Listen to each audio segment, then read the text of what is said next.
Catch Gurl TauX every day. Follow socials, here's the way.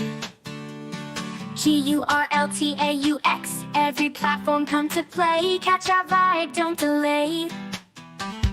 Facebook, YouTube streams, scrolling through your daily memes. Gurl Talk Show, don't miss out. Join the fun and see what Gurl TauX is all about. Keeping it real, it's what we do. So tune in now and join our crew. Lights moving through the screen, click subscribe, don't be me. Upbeat chatter, it's our routine. Gurl Talk Show, don't miss out. Join the fun and see what Gurl TauX is all about. GurlTauX is who we are. Come hang with us on your tablet, phone, or screen. Anywhere Gurl TauX can be seen. Gurl Talk Show, don't miss out. Join the fun and see what Gurl TauX is all about. Update stories, laugh and cry. It's Gurl TauX, so don't question why. It's the show that you'll adore. Come back daily to get some more. Gurl Talk Show, don't miss out. Join the fun and see what Gurl TauX is all about. GurlTauX is who we are. Come hang with us on your tablet, phone, or screen. Anywhere Gurl TauX can be seen. Gurl Talk Show, don't miss out. Join the fun, see what Gurl TauX is all about. GurlTauX, log in now, watch our show. Likes and comments, let them flow. Every day we're on our way. Gurl Talk Show is here to stay. Gurl Talk Show, don't miss out. Join the fun, see what Gurl TauX is all about.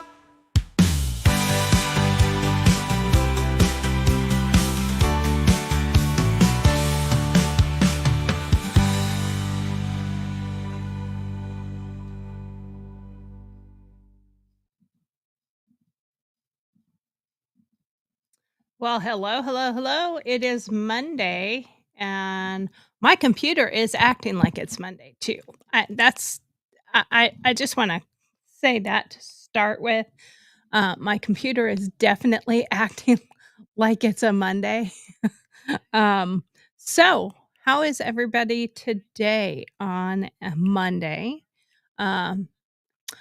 Like I said, my computer's acting like it's a Monday and didn't want to cooperate with me, so to speak. And I got to plug in my phone because my phone, I didn't realize my phone was so dead, but my phone is so dead. So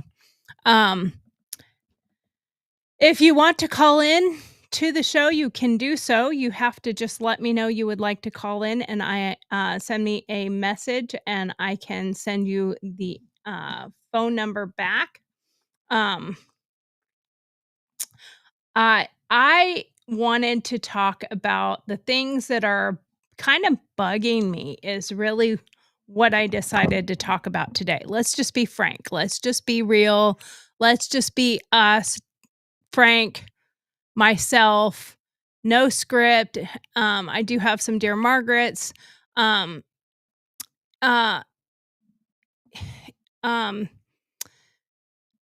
Watching some of the news that comes out and some of the things that are being said, and what bothers me is when people don't do their research and then they just jump on a bandwagon of some other crap. You know, I've watched a lot of people just talking absolutely mad shit about the space flight. I have my feelings about it too, but my feelings are feelings and my opinion, but they're not, it's not a fact. What I do share is factual information, like what the trajectory was. What was the actual trajectory that they did and how they got to where they were, and the entire trip was 11 minutes. From launch to landing was 11 minutes. And people are claiming or saying they were only in space for 11 minutes. No, they were in space between 2 and 4 minutes. And it's as it's moving. Like, it doesn't stop and hover in space and just sit there for like 2 or 3, 4 minutes and then they launch it back down. No, it's literally in a path and it comes right back down. This is something that has similarly been done on aircraft that are heavily made to do this, where you can reach the weightlessness and stuff like that. Uh what's her name? Oh my god, how can I Martha Stewart. Duh. Martha Stewart did this back in 2007.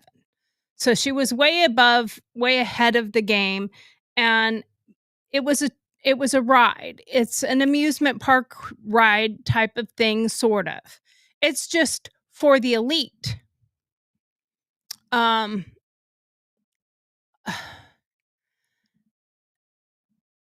it's not something that you and I, as an average normal person, it is something that only the elite can do. So when Gail King says, "Well, have you gone?" No, bitch. Most of us don't have your money, or the clout, or the influence, or the connections to make that happen. Because I bet you anything, her girlfriend paid for it. And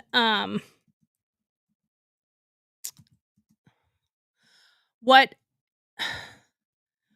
bothers me is when people give false information, even if they're irritated or aggravated about it, and they spread this false information. Like, this is not one of the main topics that I was going to talk about, but the Pete Hegseth signal gate thing right now, again, that he put information out there, and it's going all over the place. But then if you track it back and you do the research, you find out that the source that alleges that this happened is anonymous and cannot be verified. Used to be, when I was a journalist, if we didn't have reliable source that was verifiable, we couldn't use it. Now, I have used anonymous sources in the past, but let me clarify the way that using an anonymous source used to work when I was a full-time journalist. The way that using an anonymous source worked is you had to meet them in person, you had to get something in writing from them, or and you just wouldn't release their name and information, but it was for legal purposes. So it went to our legal department or whatever. Also, usually my editor would require meeting with them and getting the information, because if we were sued for libel because it was false, we had to have something to back it up. And if you go to court and this person, so if this person's a victim, they can claim anonymous, but we do know who you are. We do actually have your name, and we do have documentation that proves what was said or done.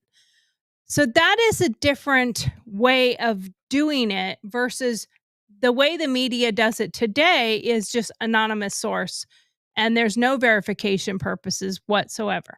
There are big time reporters.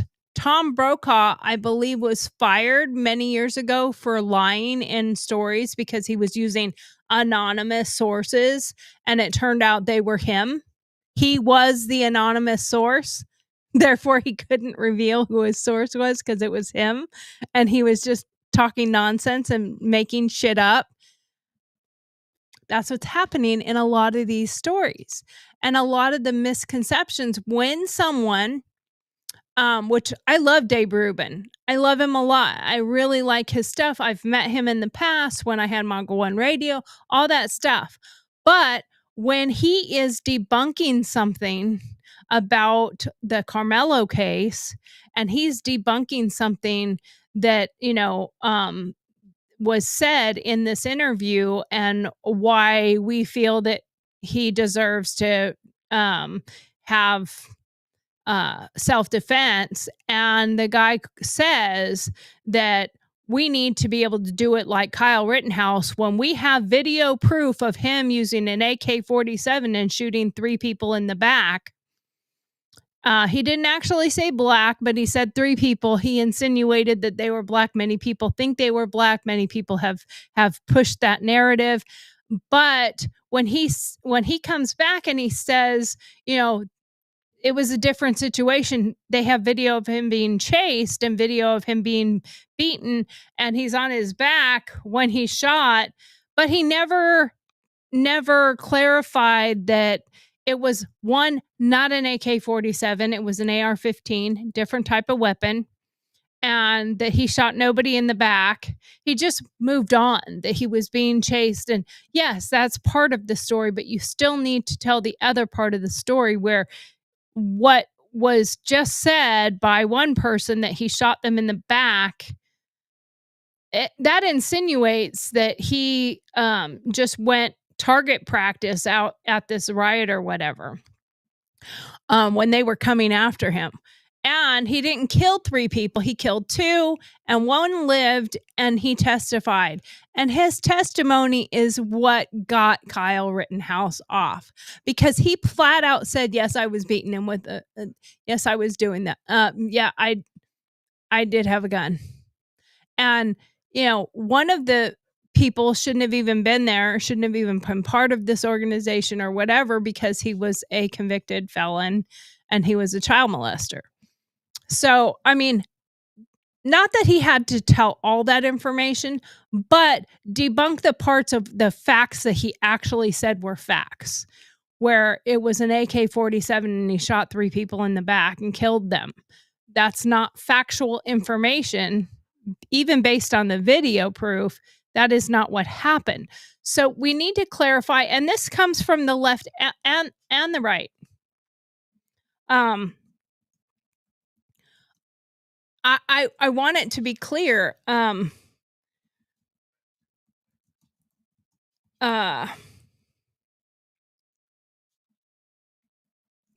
that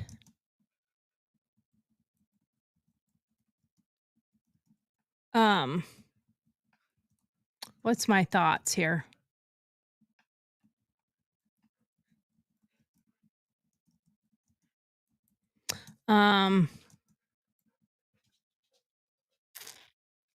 What I'm trying to get at, okay, I had to put my thoughts together, sorry.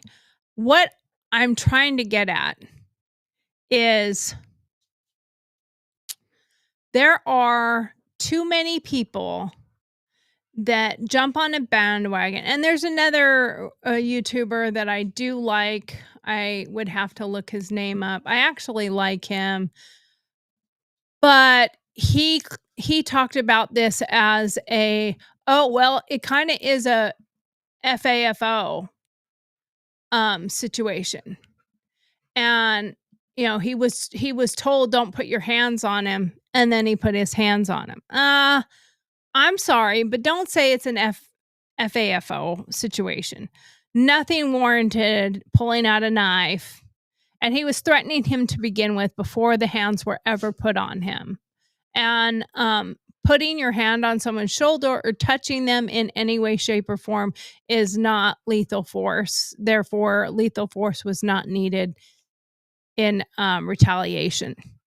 So it bothers me when people get on this bandwagon and they say these crazy things that, in my opinion, are not factual, and they look horrible. They look really bad, and it really bothers me that other people start running with it. They run with the same narrative, and they start spewing the same garbage as facts.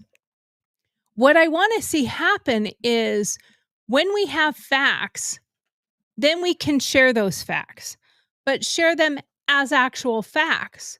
Don't make up things like Tom Brokaw and then call it facts. That's not how it works. That's not how any of this works. Um, and for those people out there with the Blue Horizon or Blue Origin space trip mission, whatever, um, it's okay to say it was cool. It's okay to say it was neat. What and I've said this myself. I would go if somebody paid me money to go, I'd go in a heartbeat. I'm not afraid of heights. I like rides. Um, I don't like those tall, just drop type of rides, but something like this where it would be controlled, yeah, I would do it. Other people who are talking about the fact that it doesn't have burn marks from reentry, well, that's because it didn't go through reentry. And the other people who are like, well, don't they always land in the water? Those are space missions, actual space missions. And so far, I think all the Blue Horizon um, ones or something like that, uh, from what I understand, all of the Blue Origin ones have been landing out in the desert. And that's because of the trajectory. Let me find my I'm going to share it with you guys real quick. Um uh let me find. Okay. Um let me find that picture real quick. I have it on my computer. Um Bothers me when I can't find something. Uh where is my Why don't I have my file folder on my desk? I don't Oh, there it is. Okay. Cuz I think it's in my downloads or something. Yeah, there it is. Okay, let me share this with y'all. Um, but I wanna share it for only because I want you to see um what this journey really looked like. And that it was a launch. It's not factual. Like people are like, "Oh, it didn't happen." No, it happened. It's just not they didn't go into orbit. Okay? They did not go into orbit. So, let's look at this one more time. I've shown you this before. New Shepard launches from launch site right here. And it goes up, and right here the rocket hits its point of maximum stress. Then it gets up to here and main engine cutoff. Now remember, when it starts down here, that's 0 time. Okay? Rocket hits point of maximum stress. And then here, main engine cutoff. And then here, capsule separates from booster. And then here, that's 100 kilometers. The Kármán line, which is 62 miles, and I misspoke the other day when I was talking about this and said feet, 62 miles above the Earth. Okay, so this right here is the Kármán line, and that's supposed to be 62 miles above the Earth. This is at the 3 minute and 30-second mark, okay?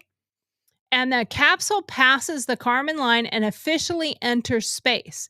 It is suborbital. It is not orbital space. Orbital space is another section they have to go through that breaks through into outer space. And so then it continues its trajectory and just keeps following this line. While this is following this line going overhead, the rest of the drag brakes deploy, the engine relights, and the booster touches down on the landing pad. This is 7 minutes and 30 seconds is this slip right here. And then so they're from the 3:30 mark, they float over here for just a few minutes in suborbital, between 2 and 4 minutes. The crew experienced, it says 3 or 4 minutes of weightlessness, so it's technically like between 2 and 4 minutes. I think a total of like 4 minutes if it maxed out. But this is a natural, so they have no control over the timing for it. And they were not in control of this craft at all. It was controlled by the ground and it was remotely controlled. Okay. So that's another part of not calling it a crew. That's a part that bothers some people, myself included. They were passengers on Shepherd, not our New Shepherd. They were passengers. They were not a crew. So after they have done this part, it pops right back in and it just floats back down. When they get to about probably 1,000 feet from the ground or so, then the parachutes deploy and they deploy one, or they deploy, I think they deployed two, and then a third or fourth one pop out after that because it has to slow them. Or it might be one and then two and then a fourth one. So when it comes to parachutes deploying, I want to explain something to you all that you may not understand. So when you have a mass coming at a very fast speed, like it's like a jet car or a rocket car or a Top Fuel NHRA drag car. When those are going, I'm reaching over here for a reason. And the reason I know this is because my dad was a drag racer. Okay, so I know this information from factual information. When you deploy your parachutes, it causes a G-force drag. Like it pulls it back to stop it on the force that it's going forward. So for this, it's falling. So you put out, and I'm not sure how they deploy the parachutes, but I know for a fact they do not deploy all parachutes at the exact same time. It would be too much, too fast. Many years ago, one of my dad's friends was Don Gartlitz. If any of you know who Don Gartlitz is, he was Big Daddy Don Gartlitz. He was one of the most influential and biggest known. He was the king of drag racing. And so they have two buttons to deploy their parachutes. My dad had the same thing in his. So it's a single, the center one comes out, and then after you hit that one, you hit the other one, and the other two come out because it slowed you enough, and the other two can come out, and it continues the drag to help slow you down to get you to the stop safely. Well, Don Gartlitz accidentally deployed all three chutes at one time, and the G-forces in reverse that it hit and caused his car to stop so fast or slow so fast that it literally popped his eyes out of their sockets and they were on his cheeks. They had to put them back in surgically and repair his eyes. And they told him, if this ever happens again, you will be blind because it will rip them out. We can't keep them in as safe as they are naturally. So back to our little diagram here. So now they start to deploy their parachutes, whether it's one and then two and then a second or a fourth, or it's 1, 2, 3, because I did not look to see how many parachutes was on it. I think there was 3 is what I think there was. There might have been 4, not 100% sure. There was 4 when they did it with the astronauts, the actual astronauts that were saved from space that were stuck there for 9 months. So then it comes down and it does a hard, gentle landing. And the hard is it wouldn't put up that much dust and debris if it wasn't somewhat of a hard landing.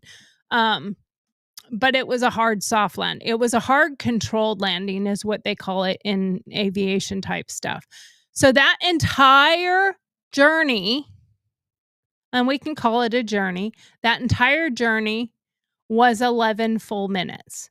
New Shepard lands back on Earth at 11 minutes. So 0, 3:30, 7 something, back down. And this section here is probably the longest because it's slowing the speed of it down. Because I'm not sure what the speed it was actually going.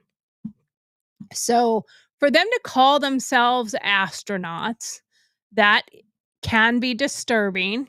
I don't think they should call themselves astronaut.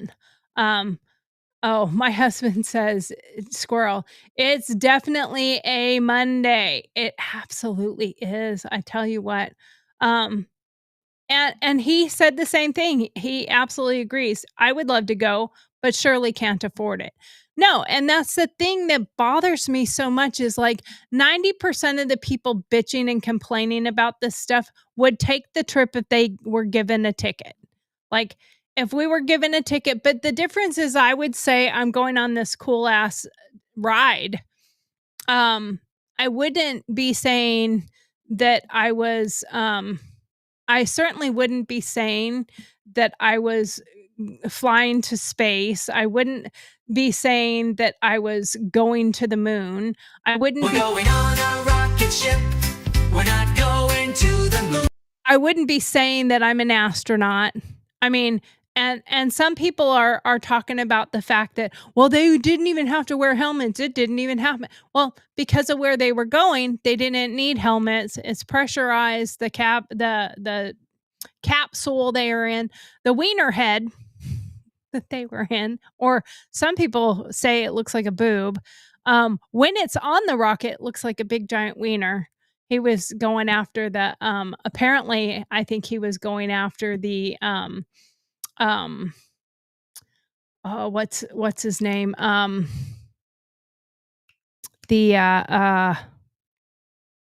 baby.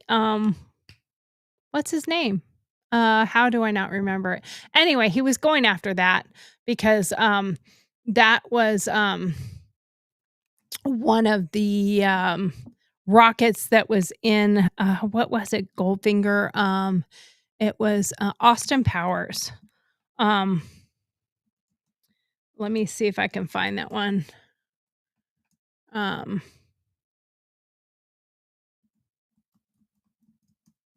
Okay, here there's a picture of the wiener rocket. Let's see. Let me see if I can pull this one quick. Hold on one second. Let me see if I can pull this up real fast. It'll be hard to see, but it'll be funny. That's all I know. It'll be funny. Let me pull it up on here. I want to share my screen. There we go. Add to my scene. There we go. Now we can watch this together. Here we go.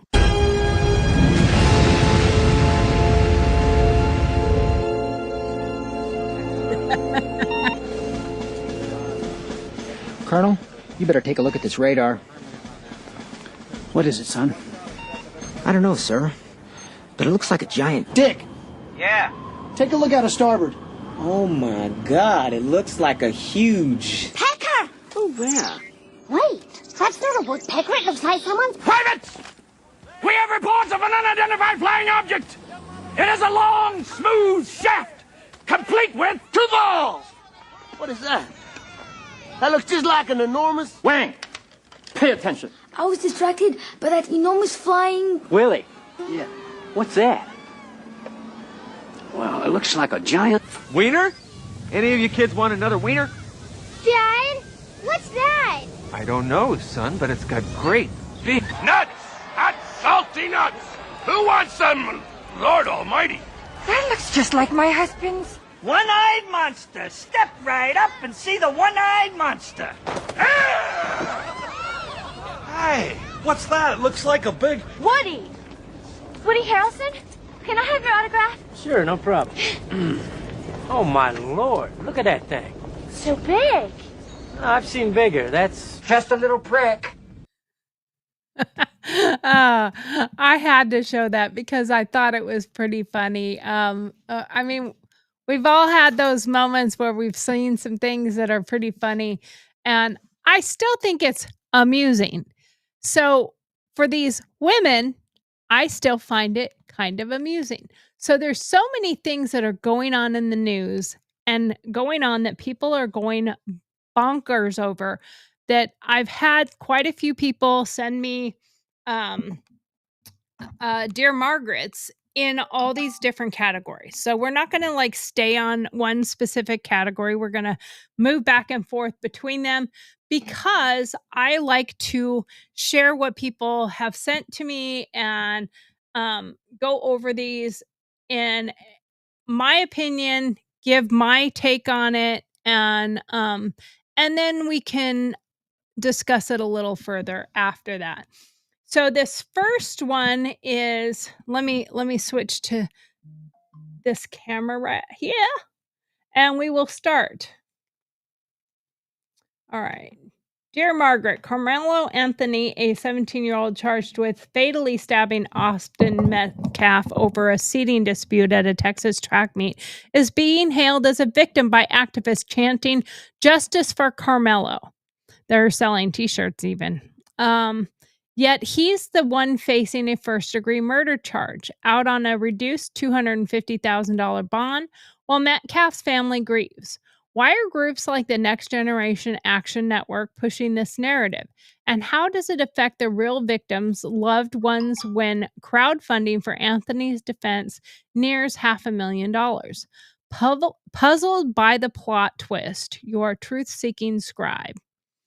Okay, so I'm going to address that one because the thing is, there are people who are really pushing this narrative of what is happening and what is going on with this Carmelo Anthony situation. And I am going to bring up a video from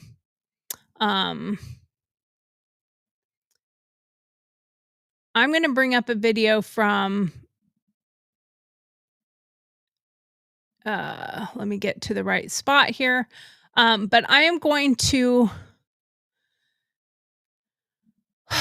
it's so upsetting.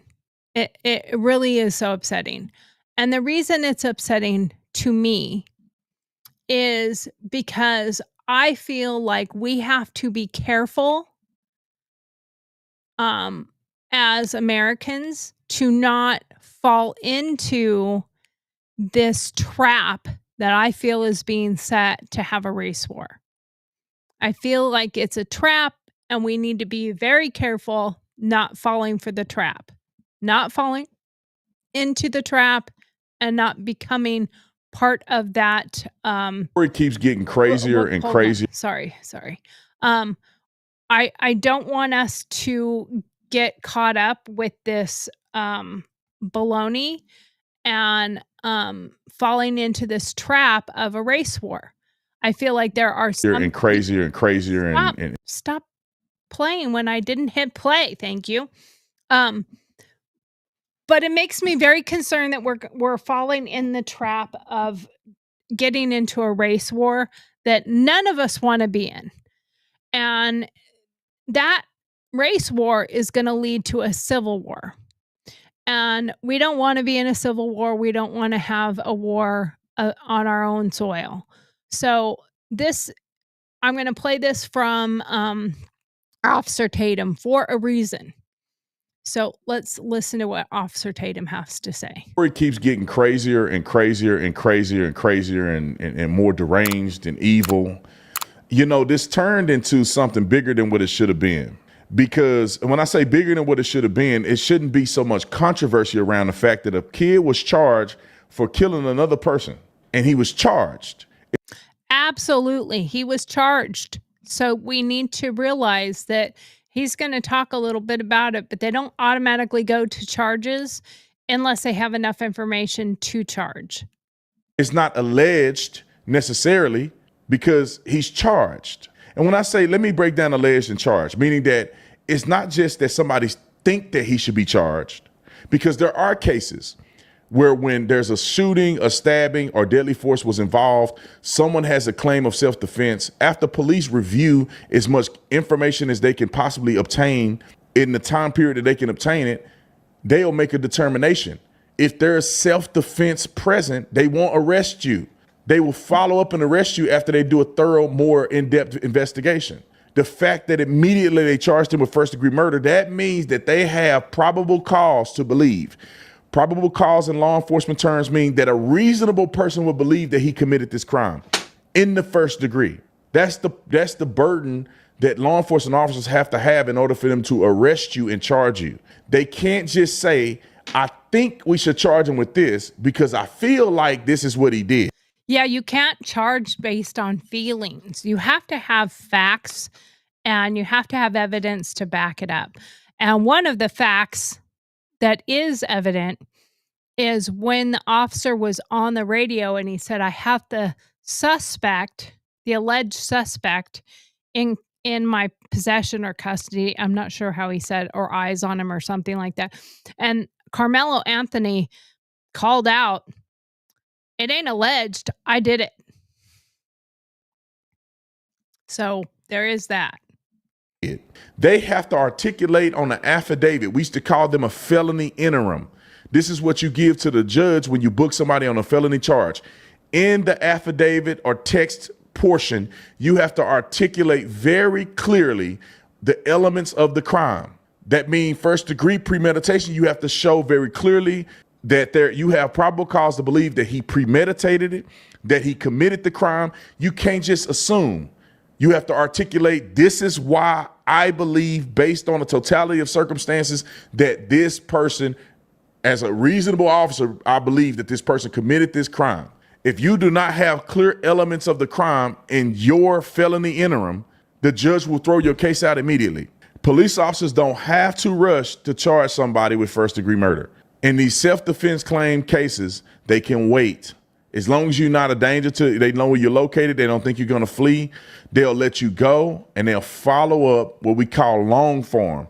They'll follow up later when they have more information and go back and arrest you. Yeah, exactly. So the fact that that they did not do that to start with goes to show that they arrested him immediately and they charged him immediately was because of some of the information that was said by Carmelo Anthony himself and witnesses. The witnesses that were there in the tent at the time shared what they saw and what happened. And most of the witness testimonies and the witness affidavits and they took official witness statements. Almost every one of them is very similar. Other than the fact that one said he put his finger on him, another said he put his hand on his shoulder. But somebody said that after he was threatened, touch me and find out what happens, and he touched him, he said a second time, punch me and see what happens. And according to all the witness testimonies, or I shouldn't say testimonies, but witnesses' statements, he never punched him. And then there are people on the other side that are touting and trying to state that he was being literally beaten by Metcalf and his brother. And that's not what was actually happening, not according to any witness testimony whatsoever, nor is there any witness statements. And I'm going to clarify, statements, not testimony, because they haven't testified yet. But no one has said that they knew each other. And everyone said they didn't know each other. And the other side also saying that he had permission to be in there because his friend supposedly was on that other team. It doesn't mean he was invited in. Just because you know somebody that's on the other team or the other school does not mean that you actually have permission to be in their tent just because you know somebody. I mean, I know a lot of people doesn't even have permission to just walk in their house just because you know them. That doesn't give you permission to be in their area.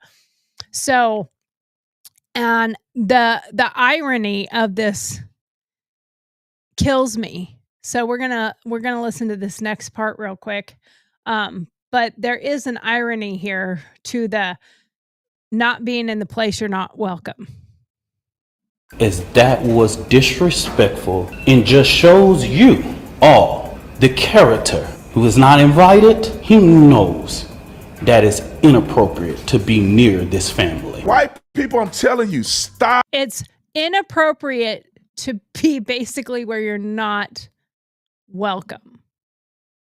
Is that not what Carmelo Anthony did in the first place, is go to a place he wasn't welcome? And why are they treating the victim's father like he is the father of the killer? You know, they're treating this family as if they're the victims and Carmelo Anthony is the victim. You know, they're justice for Carmelo and t-shirts justice for Carmelo. And isn't that what usually happens when it's the person who's killed? It kills me. Let's continue listening to a little bit more of what Officer Tatum has to say. Stop capitulating to black foolery. They ain't never gonna like you. They ain't never gonna be supportive of you. Secretly, they hate you. You let a situation rise up, they gonna pick the black person, right or wrong. This is what's happening right here.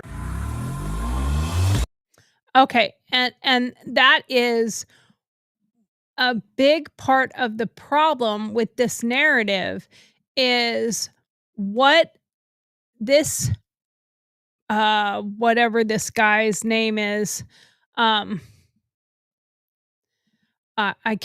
honestly can't remember his Dominique Alexander, NGAN president, that's his name.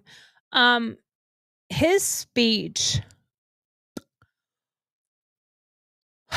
and this is why it's inciting this race baiting type of war issue that we have to be worried about having it starting to leak over into normal everyday people falling for this and getting involved in a possible race war. I don't want to be in a race war. I don't know about you, but I really don't want to be in a race war. It makes me really bothered by this. And I don't want us to get to a point where we are fighting a war amongst ourselves in this country. And if we fall for it, that's what's going to happen. So we can't fall for this tomfoolery that's happening and baiting us into a race war. He has failed into is the political operatives that want to make this thing a political thing of hate, yet bigotry, and yet racism. So there is this guy. You mean like this guy that's doing it right there? This guy that's making it into a race war? That guy? You know, that Dominique whoever? He is the one that is doing this race baiting race war in itself. And it is kinda or I shouldn't say kinda, but it is absolutely disgusting. When he gets up there and he speaks, now, The judge did say that Carmelo was not allowed to be on social media, and people are calling out that he was on social media because his fake ass lawyer, whatever his name is, I guess he is an attorney. I don't know if he's an official attorney or not, but he's representing him. But when he posted, Carmelo Anthony is safe at home, and he took a picture with the kid. This movement is a reminder that a community united can never be divided. The journey ahead is long, but today we celebrate a victory for justice, for family, and for the power of people coming together to protect our youth. Thank you to everyone who stood with us. The fight continues. The fight continues, but tonight Carmelo is home. What concerns me about that, again, is they are making this out to be as if his actions were because he was a victim. Like he was not just did something for absolutely no reason. And another thing, when people talk about that he had you have the right to stand your ground in Texas or whatever. If you look at that law, it's referring to your home, your property. It's not referring to public spaces. A reasonable person, and that's where it goes when it goes to court. I used to be a police officer, so everything is about what a reasonable person would believe. Would a reasonable person believe that Austin Metcalf just putting his hands on you was demonstrating the threat of death that would require you to retaliate in kind? Or was he just asking you to leave? Could you have just left? And, there's so many other elements to this. I think that they hurt their case every time this man speaks, because he is speaking in a manner in which he absolutely should not be talking. He should not be sharing anything at all, because he doesn't sound like he has any form of education. I mean, he can't pronounce anyone's name. It's kind of ridiculous to me. All I'm going to say, so it don't be asked later, is that was disrespectful and just shows you all the character who is not invited. He knows. How is he not invited? It's a public press conference. A public press conference means it's a public press conference. Like anyone could go. The media was there. It was a public press conference. And why are they having a press conference to begin with? Like, Carmelo Anthony is not the victim. This family are not the victims or the family of a victim. They are the family of the killer. Why are they doing a press conference? Oh, why? So they can start a narrative that he is the victim so that a jury will not convict him. That's what they're trying to do. And that, to me, kind of makes me sick. That is inappropriate to be near this family. But he did. Isn't that something you would say? Isn't that something that you would say about the killer's family coming to the victim's family's press conference, or anything that they're doing based on, justice for Austin? What about justice for Austin? What about justice for Austin? Austin is the one that was killed. He was the one that was murdered. Let's not forget, he was murdered in cold blood because the kid just didn't want to go out in the rain. Come on. And so I say to people, actions speak louder than words. That's right. Anthony's actions were. What he has failed into is the political operatives that want to make this thing a political thing of hate, yet bigotry, and yet racism. We have conservative operatives that have been posting nonstop about this case. Okay, so who was the one that was making it political? Who was the one that's making it racial? From what I see in every news report out there, the one who's making it racial and the one who was making it about race was not the Metcalf family. It was this lawyer who we've all heard already. Was convicted of child abuse. It was in 2009 or 2007 or something like that. So, I mean, it was almost 20 years ago. Does it mean he could clean up his act? He could be a better person now? Sure, he could, but to me, I think he is in it for the coin. That's my opinion.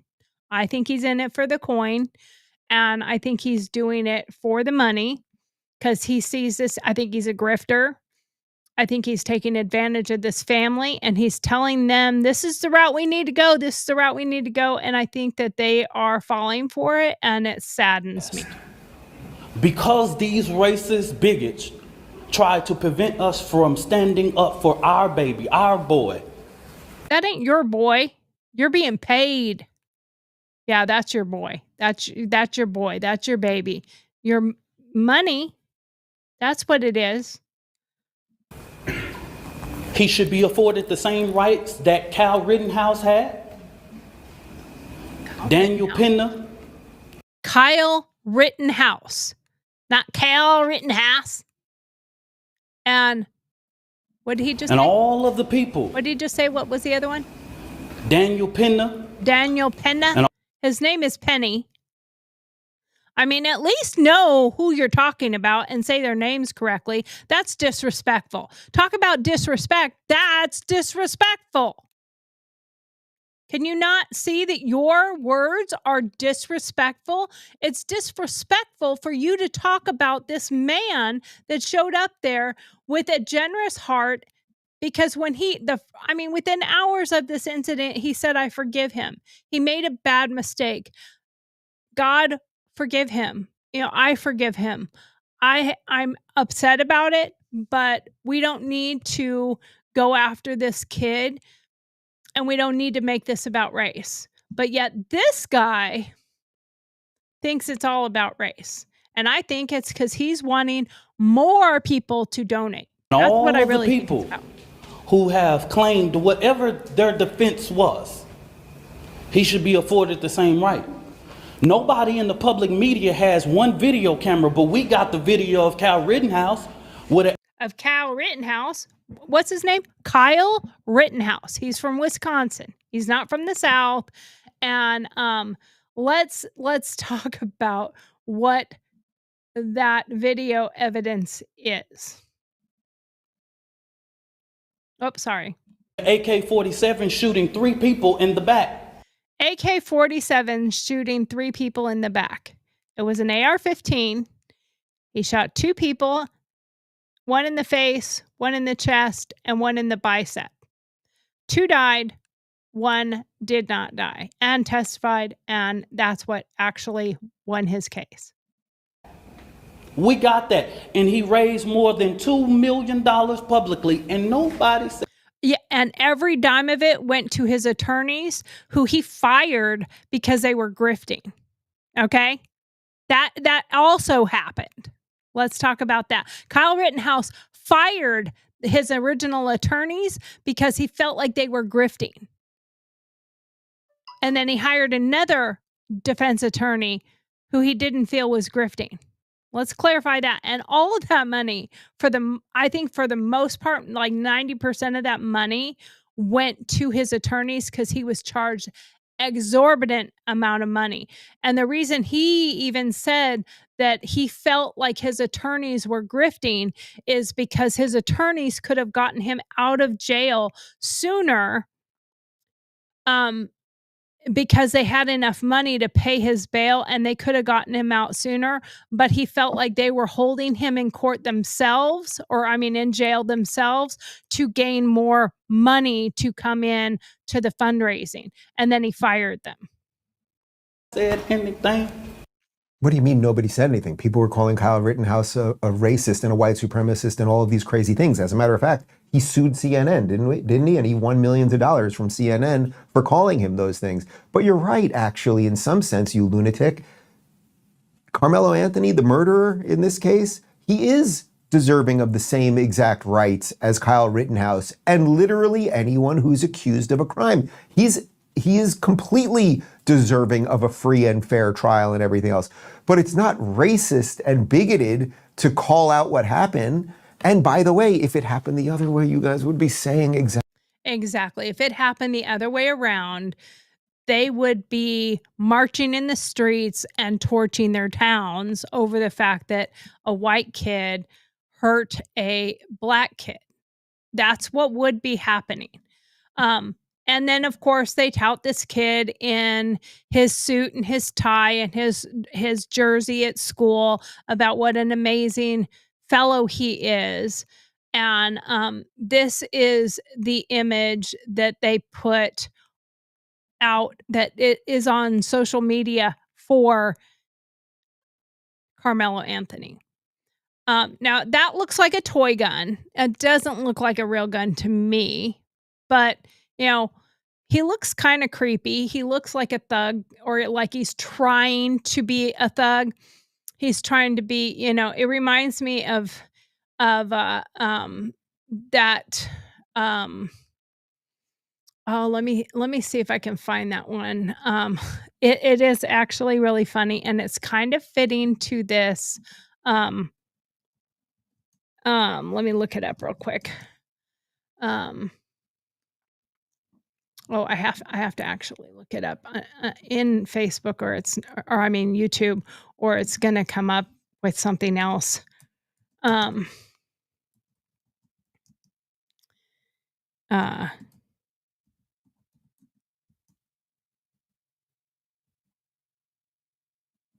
Okay, here we go. Let's hopefully this one will pop up here real quick. I'm I think this is what's so funny is we have so many people that jump on these bandwagons, and you know, that kid wants to be cool. That kid wanted, so that gun that was in that picture to me looked fake. It did not look like a real gun. I think it was supposed to be an AK-47 or whatever, but it looks fake. It looks plastic. It looks fake. That's my opinion. It looks fake.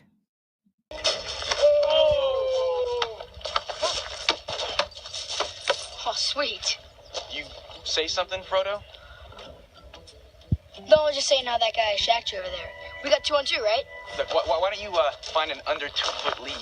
Why don't you trade that thing in on top of your neck for a base? I'm gonna floss you over here. Let's go, man. Bring it. Come on. Yo, my mobile homeboys. What's tripping in the wood? This termite belong to you? Yo, my man C. Easy. This my man C. He's small but ferocious. But you dogs, you're hardcore. Where you from? Scottsdale. Scottsdale, in the zone of y'all. That's a hardcore hood. But if you want to take on my man C here, go ahead, because, you know, he's fierce. He's going to come up in your face. He's going to major damage you. You're going to walk away, maybe limp. But I say talk to the hand called waiting, because he's out. Boy, is out. I can't restrain him, because I'm conversating you right now to give him a chance to cool down, to get back to a realistic level, as it were, because we could be chilling in our crib, not just on this mobile home thing, representing Malibu and Westwood, you know, mauling it like we all can, boys to mensch, pimp my Mercedes, call me back, put you on hold, you know what I'm saying? We gotta go. Mm-hmm. You better, man. Don't make me call my lawyer, because I'll audit. Now, if that's not funny, I don't know what else is. I like that's hilarious. But the thing is, that is what we're dealing with here, is these perpetrators. So according to what I've seen and what I've read out there and the research I've been doing is his family, Carmelo's family, didn't live in a horrible neighborhood. They lived in a fairly decent house. I mean, there are claims right now that they're moved into like a $900,000 house or something. Whether it's accurate or not, I don't know. Um, but there are claims that they have, put out all this money, and the thing is it's about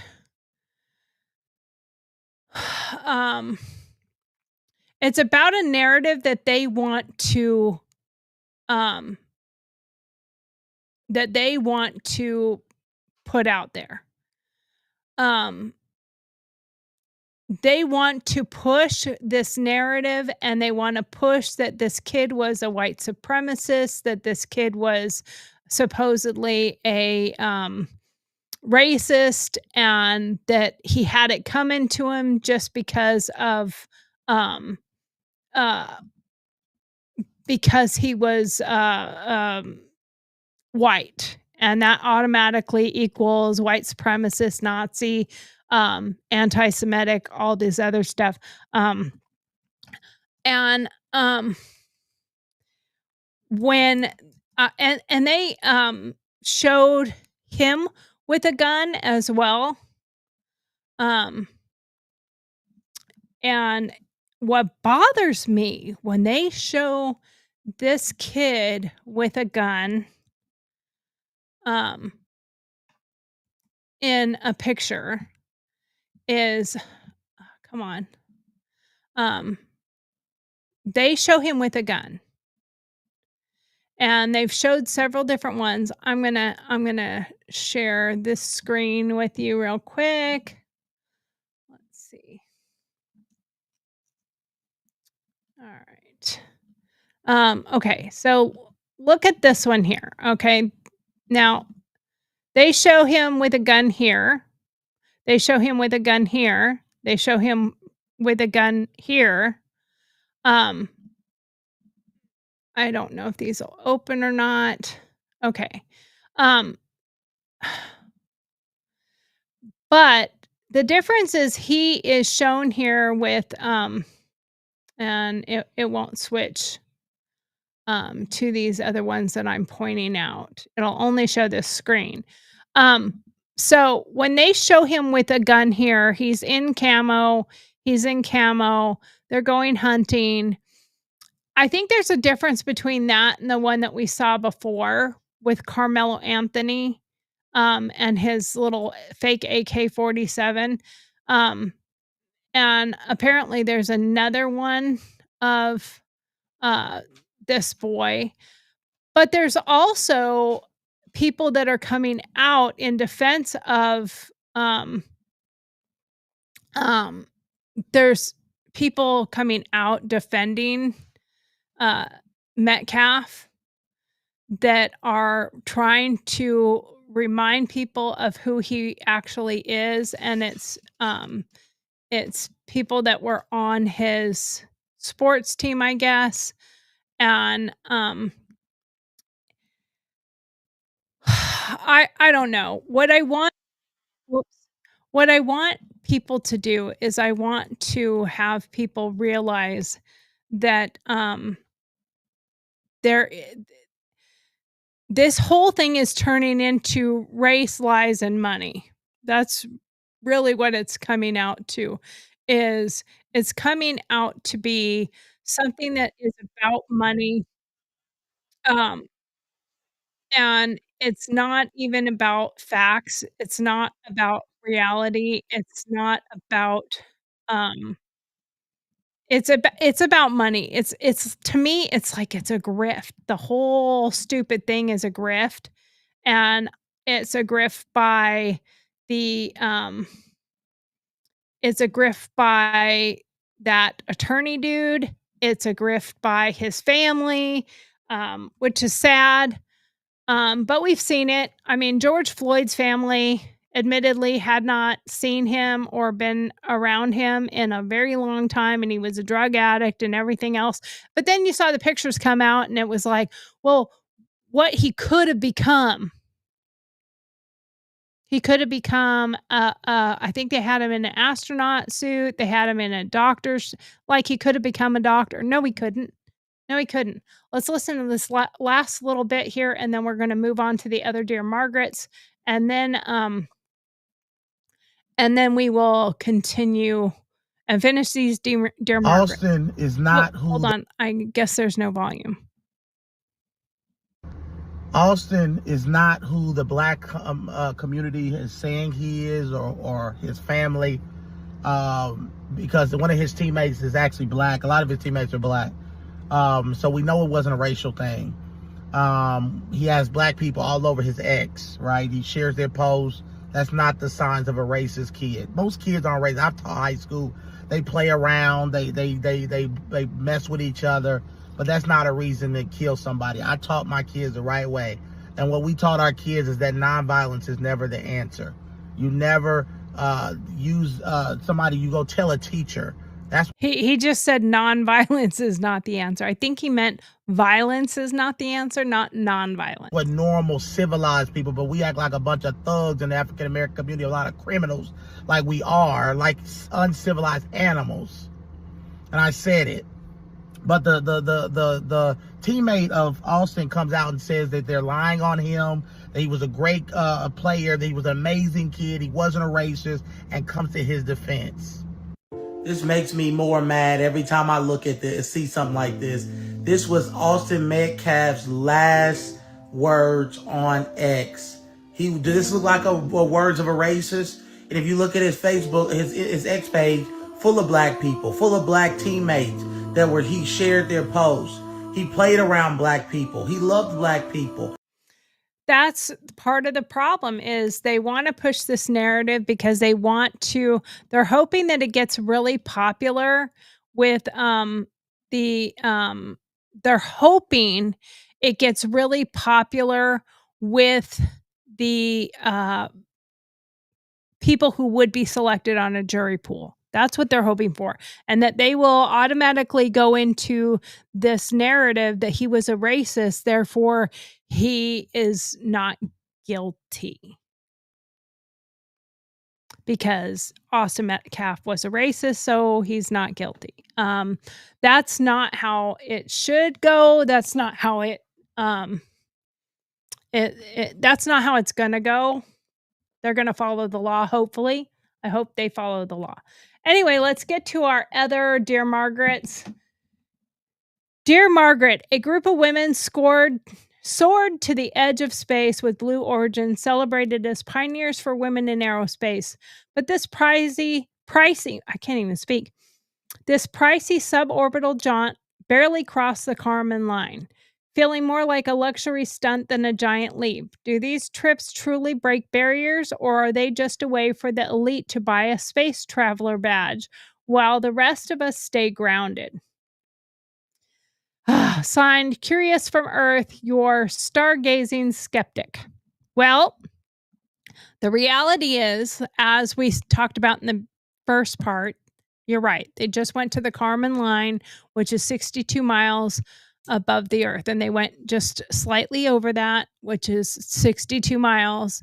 It's 100 kilometers at the Kármán line, which is 62 miles, and they didn't go that much further over it. They just kind of popped over it, and that is where they got weightlessness. I can't even speak. But there is nothing about this that made them astronauts. They were space travelers. They were space passengers, but they were not space astronauts in any way, shape, or form. That's my opinion, and that's what the consensus seems to be.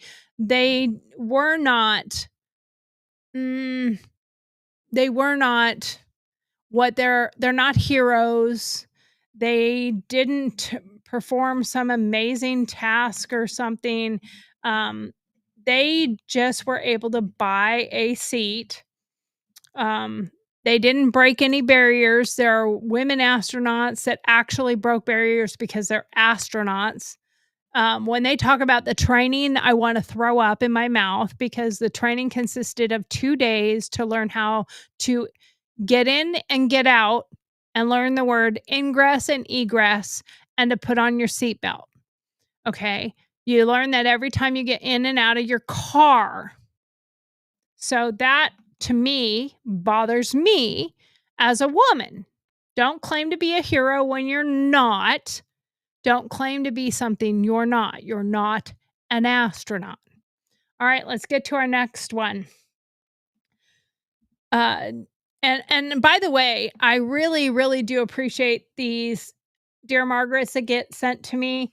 You can email your question that you want to be read on Dear Margaret at dearmarg, DEARMARG at gurltaux.com. Remember that's spelled GURLTAUX because we're going to talk about it like we're doing right now. So this next Dear Margaret, Kilmar Abrego Garcia, deported from Maryland to El Salvador, faces allegations of MS-13 ties and domestic violence with his wife's 2021 protective order, and there were 2, by the way, painting him as order painting a troubling picture. Democrats, led by Senator Chris Van Hollen, are fighting to reverse his deportation, citing a Supreme Court ruling. With 56% of Americans backing deportations, why are Democrats dying on this hill? And what message does it send to voters who value safety? Baffled by the battle, your concerned citizen. Well, the other part of that I'm concerned with is what about the victims of these gang members? What about the victims that have been suffering with the loss of their family members? What about the families of these victims who are now facing their lives without them? What about the mom of the daughter who was killed, the mother of 5? And she had a speech.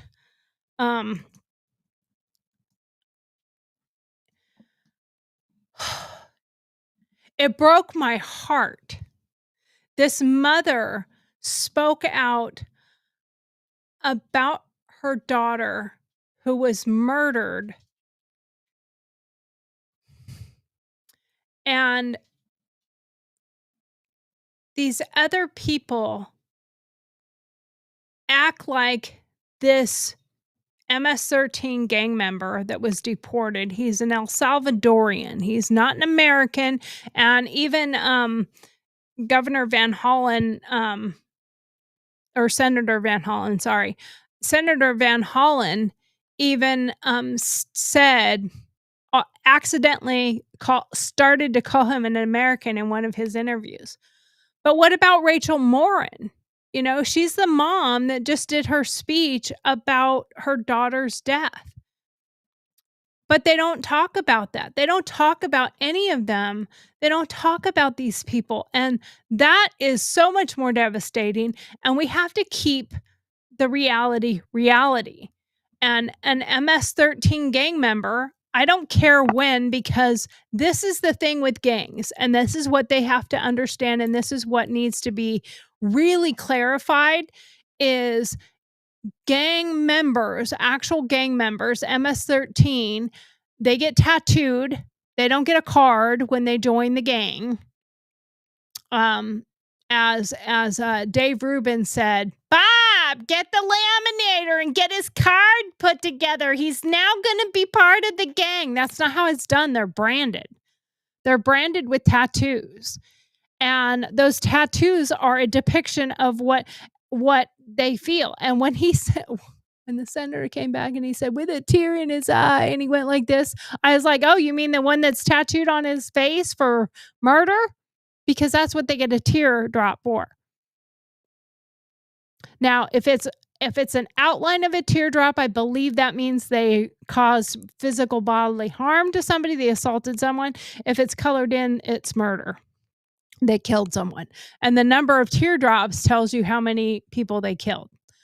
I think he only has one, but regardless. And then his wife has filed twice for domestic violence charges and got an order of protection. Now all of a sudden he's father of the year and husband of the decade. And she said, from what I understand, when I listen to her talk about him,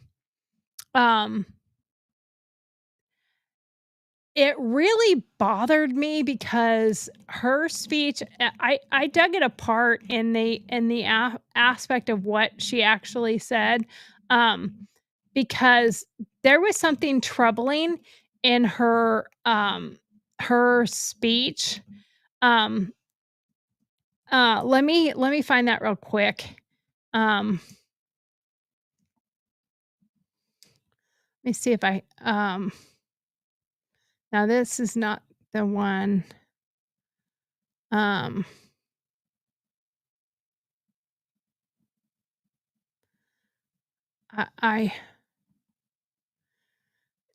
think it was before that. I'm probably not going to find it because I think it's no, it's not this one.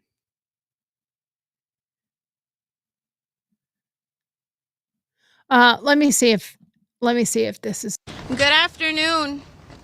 My name is Jennifer. I am Kilmer's wife. He is a father, a son, a brother, and a proud member of CASA and SMART Union member who has dedicated himself to make our family's American dream reality. That dream was shattered. Whoops. On March 12th, when he was abducted and disappeared by the United States government. Okay, first of all, our 5-year-old child. First of all, I hate when they. I am Kilmer's wife. I hate when they say disappeared because he wasn't disappeared. We know where he is. He's in El Salvador, honey. He's not disappeared.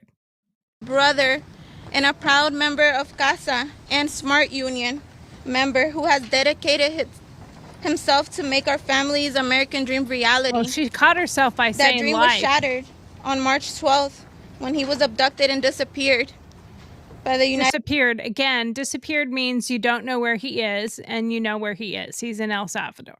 United States government in front of our 5-year-old child. Today is 34 days after his disappearance. And he hasn't disappeared. They sent him to El Salvador where he's from. You filled with spirit that refuses to bring down. I will not stop fighting until I see my husband alive. Until she sees him alive, like she thinks he's been murdered. They didn't take him and kill him. They sent him back where he's from, where he illegally came into our country. That is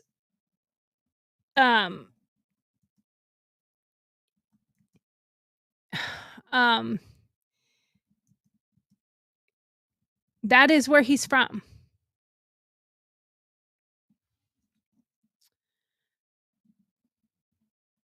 I don't get it. I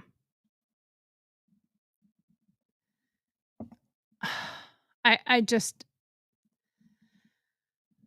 I'm trying to find this this specific line that she said, and I don't know if I'm going to be able to find it.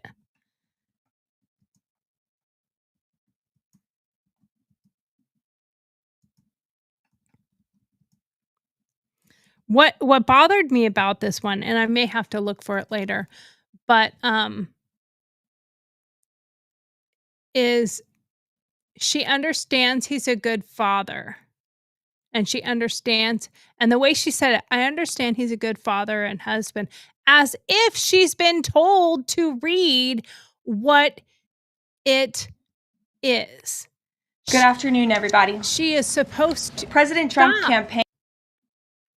Sorry. sometimes the computer has a mind of its own, I tell you what. But when you say words like, I understand, and she was reading it, I it's my understanding, I think is what she said. He is a good father and husband. And I'm like, so you had to read that? You don't know that he's a good father? You know, like you had to be told what to say. That is what bothers me the most. And they are dying on this hill, but it's killing the Democrat Party. So I guess let them. I don't know.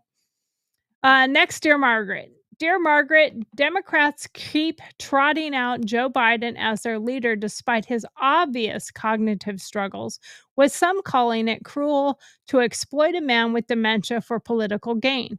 It's not just a bad look, it feels downright heartless. Why hasn't the party pivoted to new blood? And what does this say about their ethics when voters clearly wanted a fresh start in 2024?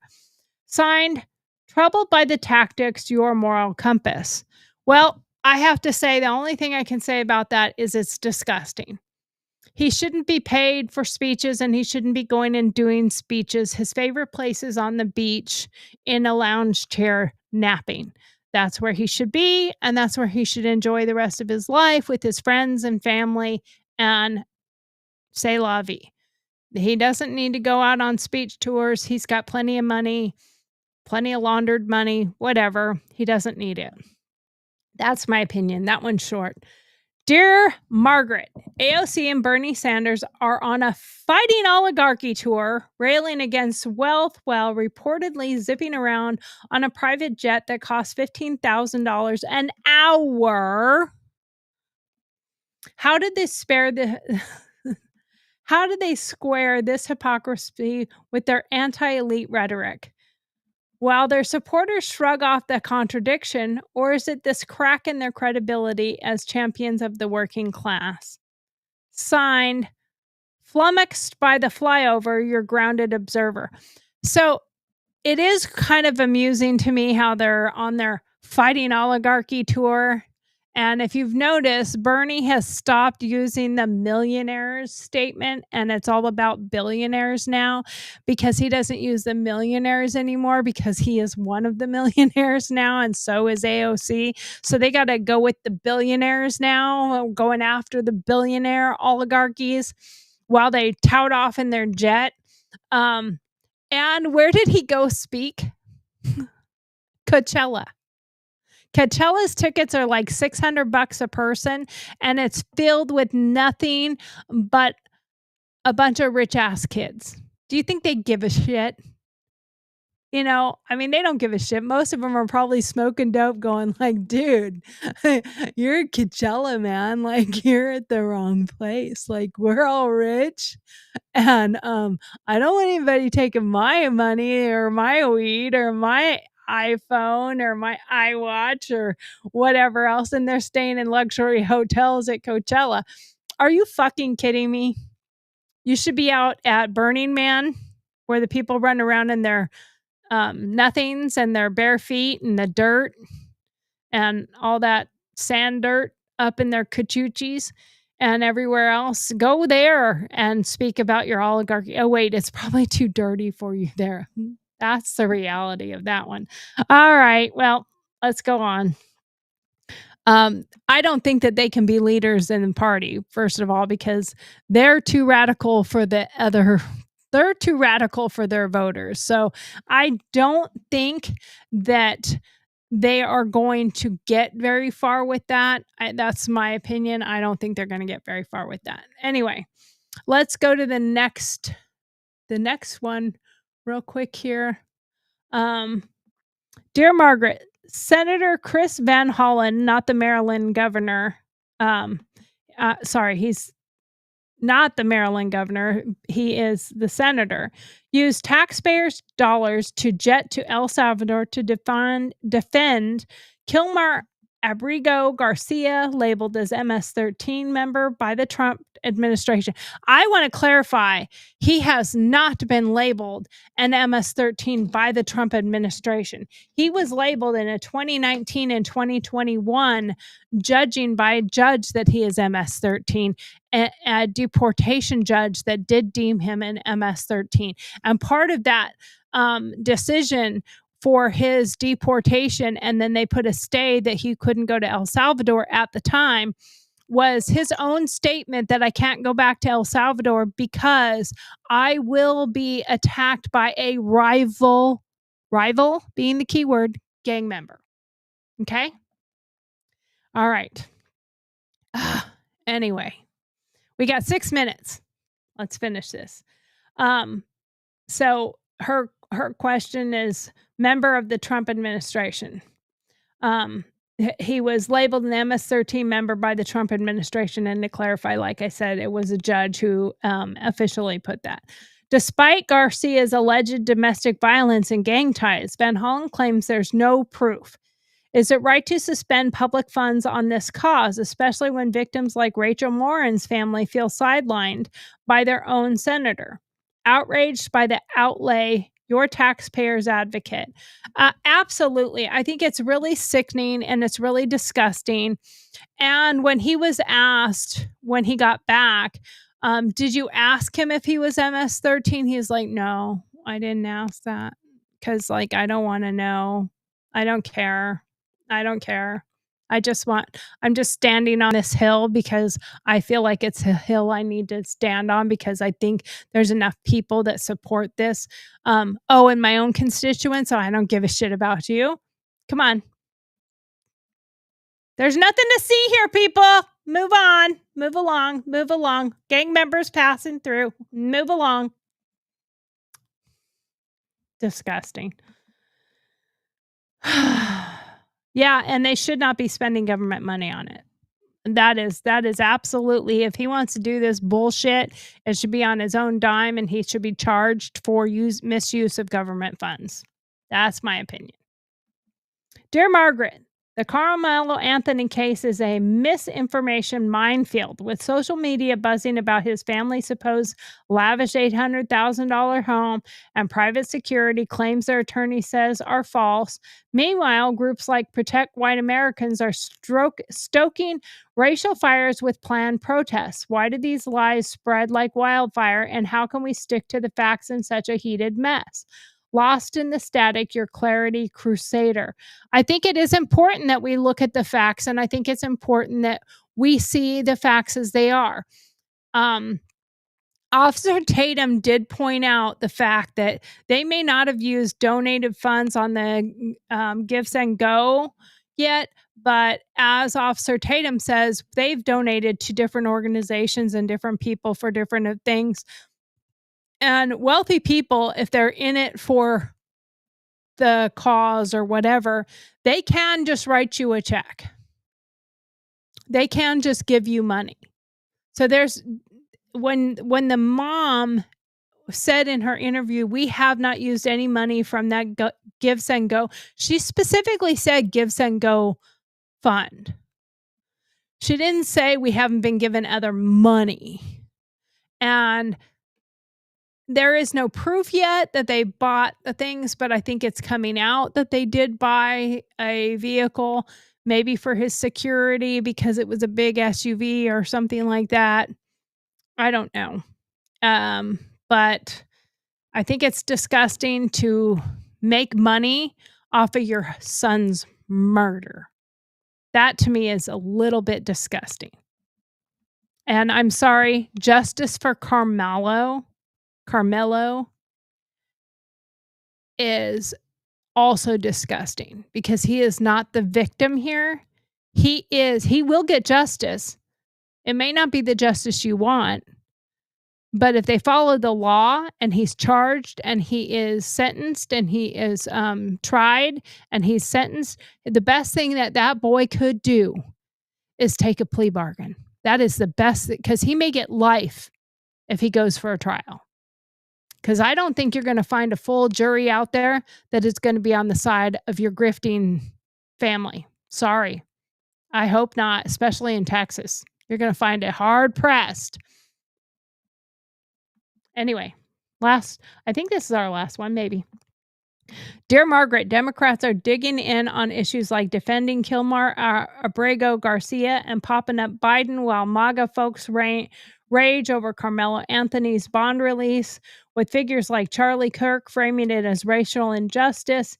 Even with border crossings down 94% in March 2025, both sides are entrenched. Why are we so divided, and how do we stop this spiral towards extremism and race war?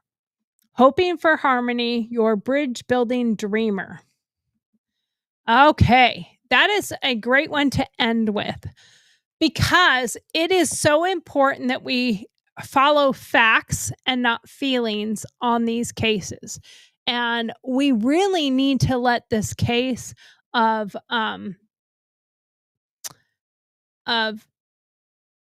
Anthony and Metcalf play out in the court, not in the media, not in social media. We are not the judge and jury. We have not been selected on the jury pool. I think they need to be suppressed during the whole case, to be honest with you.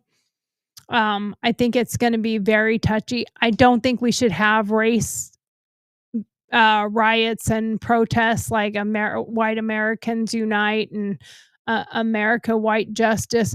We don't need that stuff. We need Americans Unite. We need to stop with the white and black, like pop and politics. Their picture on their coffee cup and their t-shirt, their shirts you can buy from them say not black. Black is lined out, white is lined out, American. Not white, not black, Americans. That's where we need to stand our ground. We need to stand our grounds as Americans. And when it comes to the deportation, it needs to be based on the law. And I don't think we should be jumping the gun on anything. And sure, due process, that's fine. But we can't have every single one of them going before a judge in a courtroom. We'll be here 26 years trying to deport 15 million people. But if they ask for habeas, then they should get habeas. And I think it can be done while they're in detainment. Either prior to or even after deportation. If they go to a court, say in El Salvador with this Kilmar Garcia, he can get his due process. He can see a judge, he can see a court, and if he hasn't been convicted of any other crime and he hasn't done any other crime that they can prove, then he could just be released in El Salvador. And he can live his life out in El Salvador. His wife is welcome to join him. That's my opinion. That's where I come from. Whatever. I have my own opinions, my own feelings. That is it for our show. Again, if you have any questions for Dear Margaret, please email them to dearmarg, DEARMARG @gurltaux.com. Or if you have any questions for me, you can email me at Tori, TORI, @gurltaux.com. Again, that's GURLTAUX. And please, thank you for coming to the show. And please remember to like, subscribe, follow, and share this with your other friends and family. I am trying to grow my channel. It is very small right now because we are only on 100 episodes. So 101 today. So we are continuing to get more and more as we go. And we are growing very little, but we are growing little by little. And I love every single person who does subscribe and the people that do come and watch every day. I am getting more of a regular where I do have a few more people watching the full show and staying on. But please like and subscribe and join my channel, join my tribe. And it's where we get real, we get raw, and we don't hold back our feelings. And I am just one of the many of you that is just an American that pays attention, does their research, and watches what is happening, and get disgusted by things when they're wrong. But I also get disgusted by things when they're misconstrued and they're being touted incorrectly. I want to correct what is being pushed out for a specific narrative. Let's stick to the facts, man. stick to the facts. But again, remember to like, follow, and subscribe. And again, thank you for being here. See you tomorrow.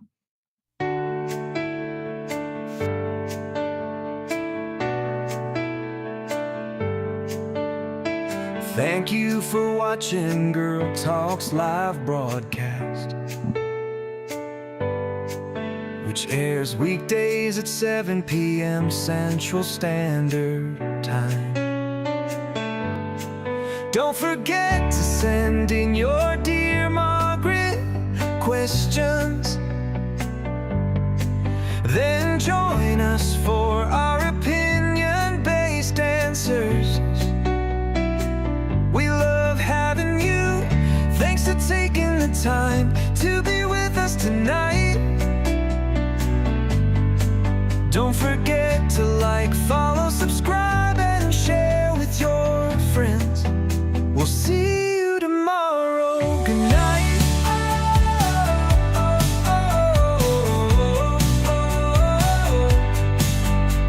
Good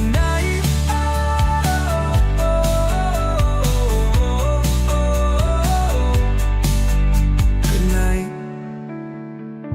Good night.